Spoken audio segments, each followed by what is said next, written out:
This one's for YouTube. This one's for the team, the squad. Wanted to do an update on that 69 Chevy that's on my channel.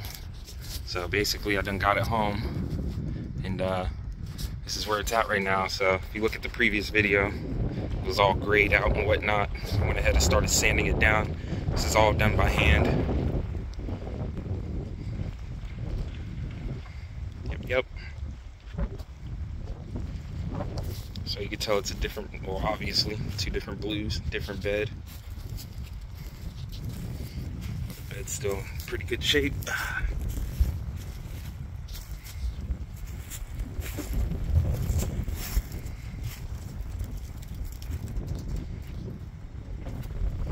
So in that previous video, I definitely said that she was a runner, and I'll tell you what, she sure is. So I bought this truck up in Oregon, specifically Vancouver, Washington. And she's done got me, or she done got me all the way back home to Texas. So it was a 2,000-mile trip on a truck that wasn't originally running. It took quite a bit of R&D to get it running, but nothing, you know, too difficult, because, you know, Chevy. And here.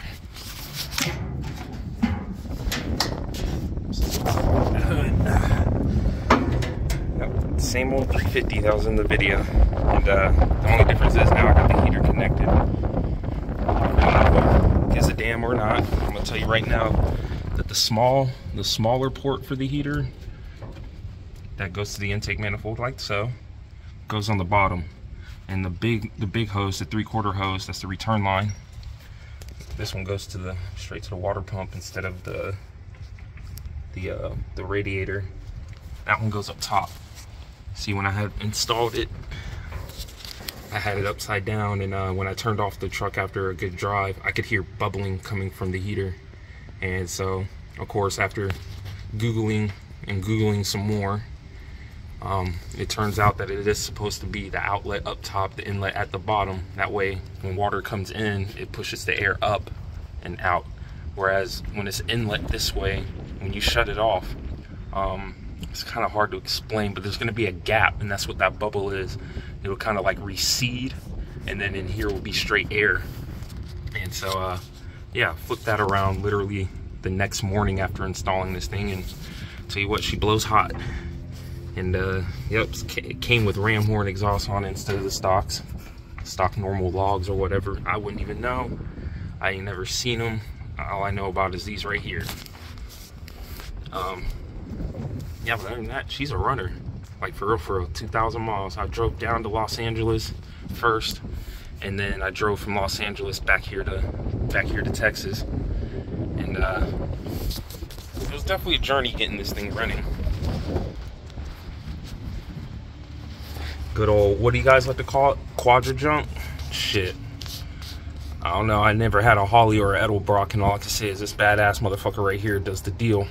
I've actually never even opened up the secondaries on this baby. That's how I do this truck. I do baby ear because I'm not trying to be the fastest kid on the block. Don't give a fuck.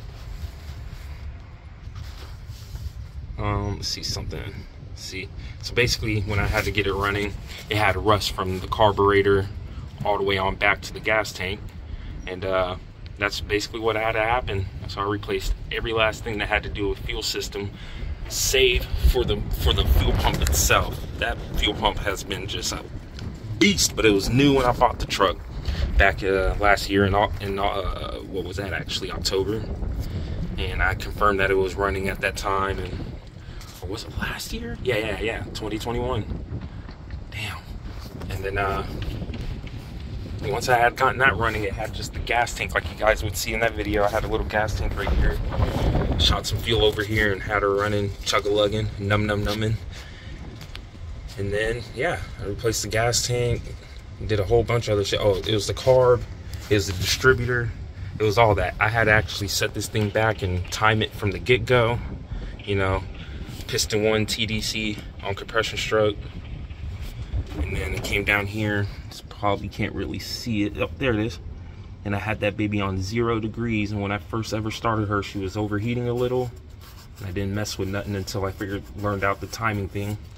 I went and got a timing light and a vacuum gauge, and well, it ain't overheating once the timing's done right. I have it set at 10 degrees. before top dead center. And I know that the most people are saying like between 8 and 12, so I went in the middle. And I'm sure someone's gonna tell me, oh, it needs to be at 12, oh, it needs to be at 8. Well, I'm gonna tell you this, 10 degrees got me back 2,000 miles. So exactly, I'm not messing with it, because again, I'm not trying to build this thing for power. I just wanted an old school vehicle I could ride around in. You know, fuck electronics, fuck seat belts, fuck safety airbags, fuck a seat belt. I said that twice. See, there's not much else to, oh, the brakes. That was a whole entire saga. See, I've done, okay, I kind of parked close to the curb, and I've been under here a couple times. You can see stainless steel brake lines. Had to do the wheel cylinders. I literally had to do it twice. Pulling out them 4-foot axles basically, and flushed that too many times now, but it was all worth it. I got good brakes. They aren't the best in the world because they're all drum, but they aren't the worst in the world because they stop. How about that? And as long as you don't have a heavy foot or try to drive right on someone's ass, which is the modern day thing, then you'll be pretty safe in a vehicle like this. Versus most dudes do the, you know, $1,400 front disc brake swap. That way they can tailgate people and slam on the brakes and feel confident. But no, fuck that. I'm gonna keep it drum, because I don't tailgate. Shit, I didn't even drive from Portland till Salem. I was going about 60 something miles per hour.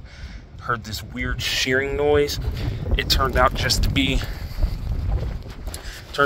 this belt was a little loose for the alternator, water pump, you know, down to the crank. Belt was a little loose, and I didn't know that at the time. So I literally spent from Salem all the way basically till Austin at 50 miles per hour on the interstate. Yeah, the laws weren't the best with me, but I was insured. I wasn't smoking no loud on the way back. Yeah,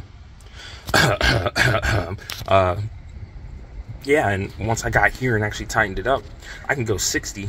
I can go about 65, but just a couple of days ago, I did hit 70, and that shearing noise came back, and I got off of it, and you could smell that this belt had burnt a little.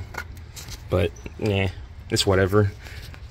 I'm not really trying to go 70 in this thing, so yeah, it works. It works. You just gotta drive slow, man. Take it slow. I'm never in a rush. And if I am, then I probably am gonna be late anyway, so I'm not gonna rush.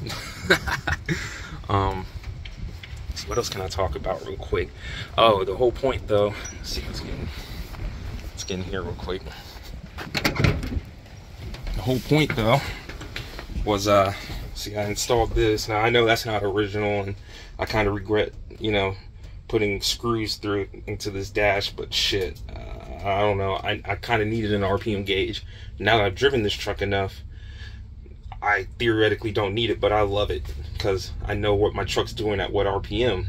But that's just it. So at like 60 miles per hour in this truck, and yes, she got the SM465. So at 60 miles per hour, I'm already at like 3 grand.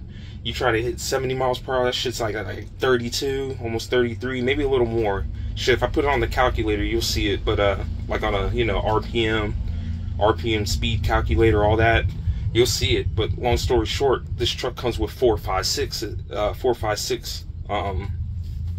has the HO52 differential with 456 gears. So, and first gear is not even really first gear. That is granny gear. I can literally start the truck, put it in this gear, hop out the truck, and walk by it. Shit, I'll even show that in the video.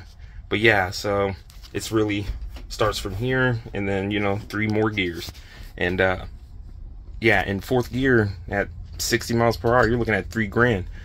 So the first thing I could think of was, you know, looking into trying to get a ring and pinion set.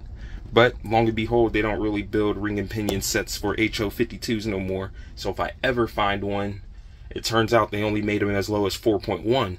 So I have to basically buy a Dana 60 so I can get something in here like 3.53s, or maybe even 3. I'm thinking 3.7s would be the better, you know, the better median. But somewhere in the 3. If I want to be down in the 3s, I have to go get a Dana 60.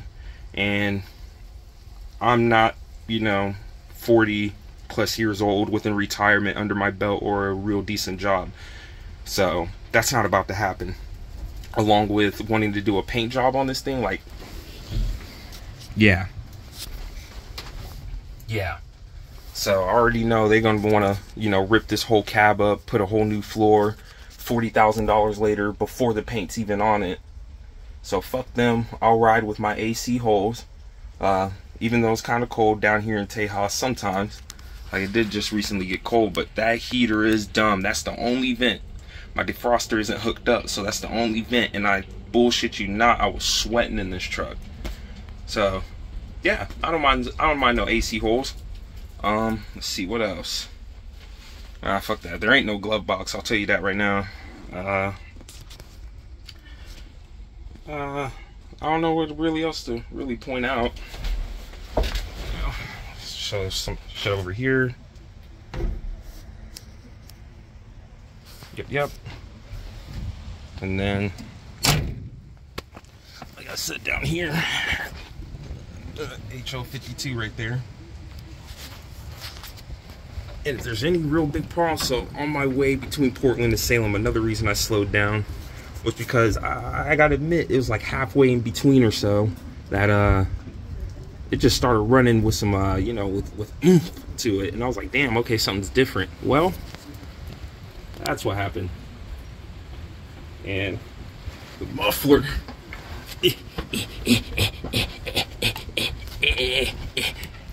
you see that? It's split in half. So yeah, that's how it went. And although lost some back pressure, lost a little torque, it was definitely flowing down the highway a little bit better. And she's definitely got some volume to her now. So eventually I'll end up getting mufflers, but not the most important thing. Especially since it's a 69, I don't have to worry about mufflers, cats, none of that bullshit. So okay, I'll go ahead and give it a start and see if it's cold. Only a little.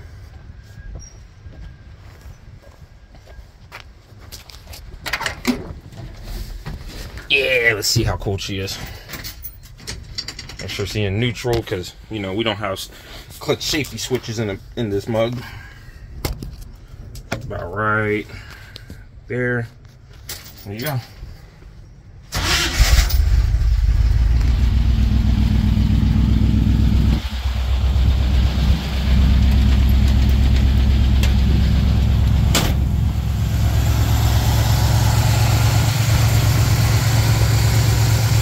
So, just as before, still a runner.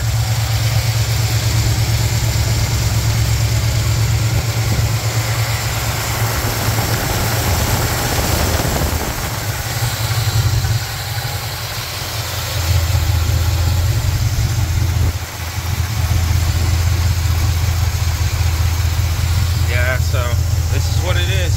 Some 2,000 miles from Oregon, and I can't help but look back at that, because this wasn't too bad to do. It's probably one of the easier heater cores to ever have done, since it ain't up under the dash like a Ford.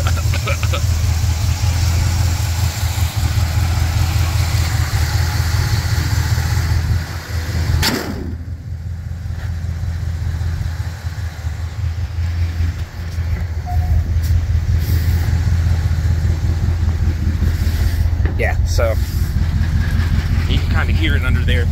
It's the sound of that open exhaust. Whereas this one actually has pulses to it.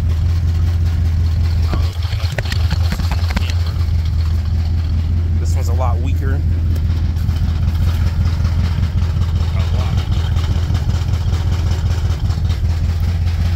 that's that sound.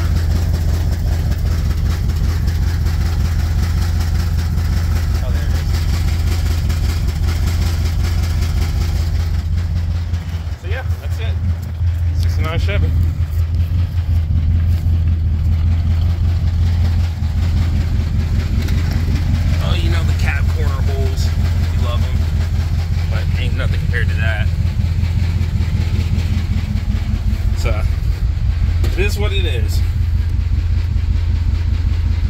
Other than that, I guess the next time I'll film something about this truck will be when the mufflers are fixed.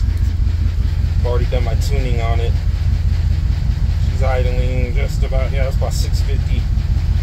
Once she's warm, it'll be about 750. That's where I have her set. But anyways, so the next videos I'll do is about, you know, muffler repair, or after the mufflers get repaired, I'll upload something on that. Other than that, I guess that's really it for this video.